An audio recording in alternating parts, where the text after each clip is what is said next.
You are listening to Travel is Cheaper Than Divorce. This podcast is for all those who may be struggling with their spouse or their children and the relationship with them. We help give you tips and tricks by using travel as the means to be able to help your relationships with your family. I will provide those tricks and other ways to help travel with little or no cost. So let's get into it.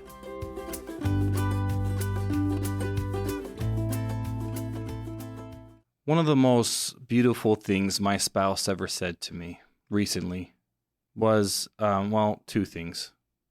One thing that she said to me recently is, "You are a very good person." That's really important to me, and so that really touched me. That was probably one of the more impactful things she said.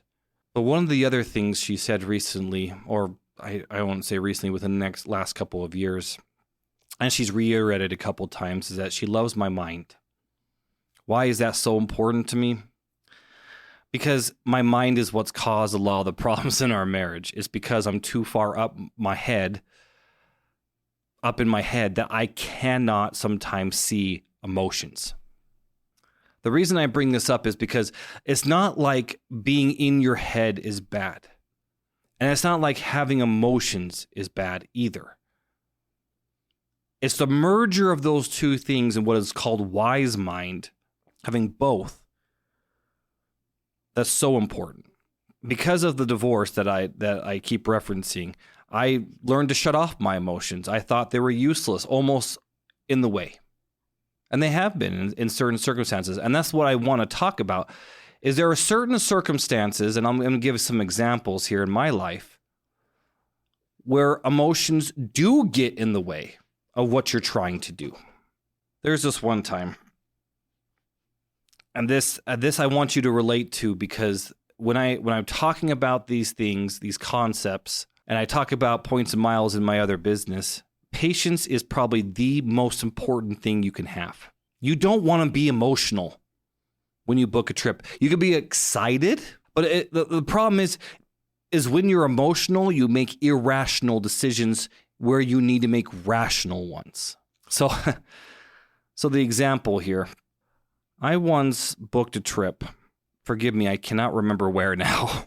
Where was it?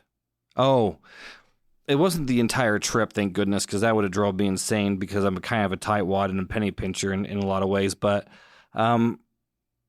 it was just one leg of our flight to Hawaii. And I was so impatient that day.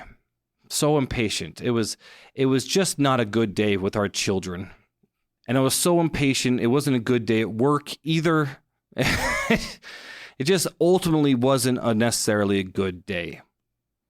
So I'm flustered and I'm frustrated. And that's the day I chose to book this leg of my journey on the Hawaii trip. It's hard to explain without explaining points and miles. So very briefly, when you book trips with points and miles, you generally want to book one-way tickets to your destination. And you generally want to be airport agnostic. In other words, you go from whatever airport that's around you, even if it isn't the closest one. So when I booked my tickets to Honolulu, this is the trip I took with our kids, because we had a trip earlier with just my spouse and I. But when I booked these tickets, I already booked tickets from San Jose to Honolulu. San Jose, that's weird. Yes, it is weird, but that was the cheapest tickets as far as points and miles are concerned, where I could fly first class for the same price as coach. And that's what I usually try to do when I'm booking longer flights. I don't like to sit in coach on longer flights anymore, because I can, not because I'm uppity, it's simply because the points and miles work out better for me anyways. It's just cheaper. But just having that background understanding, I need to book a flight from my closest airport, which, as you guys know in the other previous episodes, is Vegas, to San Jose. That one was not going to be booked with points because it's such a short flight. It's really a waste of points to do it that way. That one was going to be a cash flight, which makes the story even worse, really. Because I was frustrated, because I was flustered that day, I booked the flight on the wrong day. Completely the wrong day. Or was it the wrong? Yeah, it was the wrong day. I mean, that's a rookie mistake. And at this point, I felt like I had the points and traveling and everything down. I mean, I'm deep into the system, and I still effed it up. And why? Because it doesn't matter how much you know. If you are frustrated, flustered, angry, and you try to book a trip at that time, that's a terrible idea. It's because I was impatient. I could have waited another day, and I should have. I really should have. But emotions got in the way in this case. Yeah, I mean, you've heard me say before that love is the most important thing and makes the world go round. That's an emotion, right? I think it's stronger than that, but let's just call it an emotion for the sakes of this episode. So I'm basically saying emotions or love is the most important thing. I agree with that 100%. But it's important to also have the other side of your mind. Especially when booking travel. Because in this game, and it's become kind of a game for me, it's kind of fun to me. My wife laughs at me because I find it fun and amusing. One of those guys, right, to build spreadsheets and figure out the best deal and get this best deal and fly in the most beautiful things and the beautiful ways and finding these things out of nowhere that nobody else could find. And it's so much fun to me. And it's quite exhilarating. Oh, I'm if you haven't told already, I'm pretty much a geek in this way. So it is kind of fun to me. But this game, this booking travel, going on trips, it takes patience. It takes patience. It takes patience with the system. TSA isn't the most beautiful thing in the world, for example. It takes patience in your travel. It takes patience. Even sometimes I keep talking about the beauties of travel like it's all roses. Let me tell you another story. When my family were traveling, and this is the family trip to Hawaii, my wife and I had another argument there.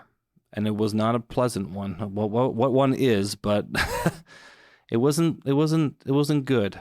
And emotions got flared up.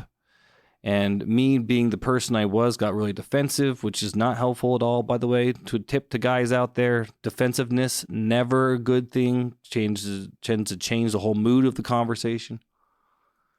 Emotions almost completely got in the way of our kids' trip, and it wasn't pleasant. Actually, if I were to really, really be honest with all of you, looking back, it's my lack of emotion that actually caused that problem in the first place. I just want to be upfront with you. And that causes emotions to be flared up and other things. I think there are more people out there than want to admit that they're also struggling in this way. So, when booking travel, when living life, it's important to have emotions, but it's also really important to have your wits about you, as they put it. Again, going back to the term wise mind, it's important to have a very wise mind, both have the emotions and the logic behind it. Let me tell you why, one more reason why.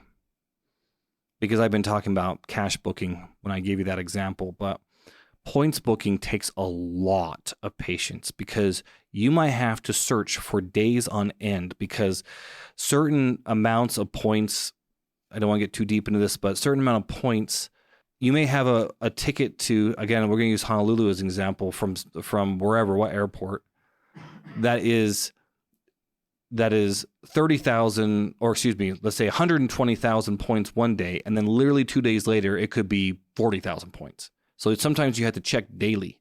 You don't really have to check daily, but you have to check often enough and be patient and not book the first thing that you think is great. You have to have a goal. You have to understand what you're after. And then you go get it and be patient until you find it. So don't let emotions get in the way of what is a logical exercise. Or don't let logic get in the way of what is a very emotional exercise, which is being with your family. So if you have the time, another thing about patience, I alluded this in an earlier or another other episode. If you're really patient, and the more patient you are, the better deal you're going to get in travel, especially. If you're really patient, then you do flexible dates. You don't even pick a date, and you just find the date that has the cheapest flight, the cheapest hotel, and you run those dates. That's a great way of doing things, by the way. I've done that before. It was wonderful. So if I were to give you a takeaway again today, I would tell you this. Find the wise mind. I think I'm just talking generalities. It's not always true, but usually for men, they're more in their head, and for women, they're more in their heart. If you really want to come together, you both need to find a wise mind. And in that wise mind is, I talk about booking travel and being patient, and you should be more in your head, but maybe not. Really, you need to have both. You need to be in that wise mind. It is the best place to be for nearly everything. So take stock of yourself. Again. And be patient when you book. I'll just say it that way. Your takeaway today is be patient when you book travel. If there's a place that you and your spouse have always wanted to go, go. Go. But that doesn't mean today. That doesn't mean tomorrow. It means be patient and find when that time is. Sometimes it's not the destination that's expensive. It's the time that's expensive. As we talked about the summer, you don't want to travel in the summer, usually more expensive. When is the great time to go? When? When is the cheapest time to go? But make sure, obviously, that it's not a place like, again, Canada in the winter if you don't like the winter, which I don't like the winter. I hate the snow, generally speaking. I like to visit the snow, but I don't like to live in it. Let's just put it that way. So be patient when you book your travel. Be patient with your family. Really, honestly, I'm going to say something, like I said, one of the things my wife said that impacted me more recently was that she told me I was a good person, because sometimes I'm not very patient with myself. So sometimes it's good for you to be patient with yourself. Be patient with yourself too.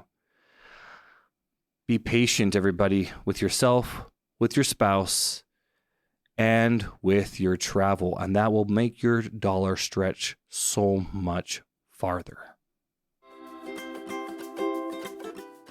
You have been listening to Travel is Cheaper Than Divorce with me, your host, David Packer. Please connect with us on our YouTube channel at Travel Point Pros. There you will learn many tips and tricks on how to use points and miles to travel in luxury for little to no costs. Remember to like and subscribe and comment on any of the videos that you find helpful to you. Thank you for listening.